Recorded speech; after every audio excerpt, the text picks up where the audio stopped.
Hello, everyone, and welcome to this episode of Living Safe and Empowered. I am your host, Brett Lechtenberg, and I am the anti-bullying expert who can help you get rid of your bullying problems in 3 days or less.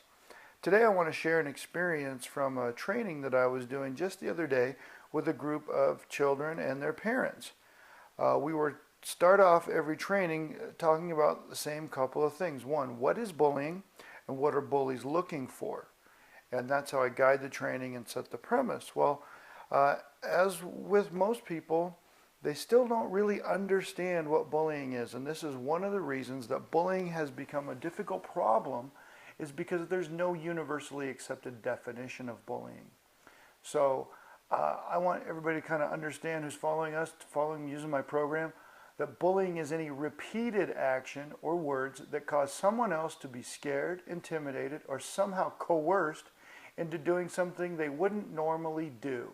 Many times this stems from a perceived imbalance of power from the person doing the bullying to the person they're trying to bully. Now, I think most of that's pretty self-explanatory, but it's the words repeated that can get in a child's way many times, and the parents. As I was talking with the group, I asked the kids, I said, hey, if someone cuts in front of you at lunch and cuts in front of you in line, is that bullying? And most of the kids said, yes, it was. My response to that was, no, it's not.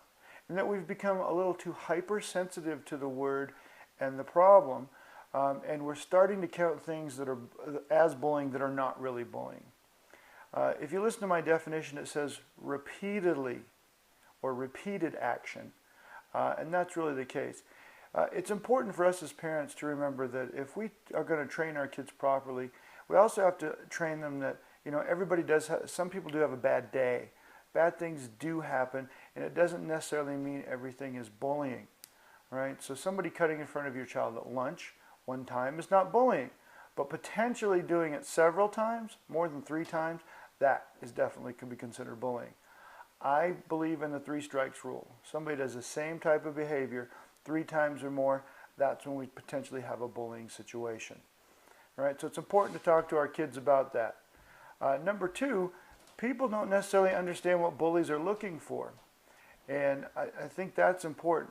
Bullies are looking for people who are scared, who they can intimidate. They're looking for people that will keep quiet, that won't say anything. And they're looking for people that are confused about what to do. And that's really the crux of the things that we need to work on with our children when they have a bullying situation.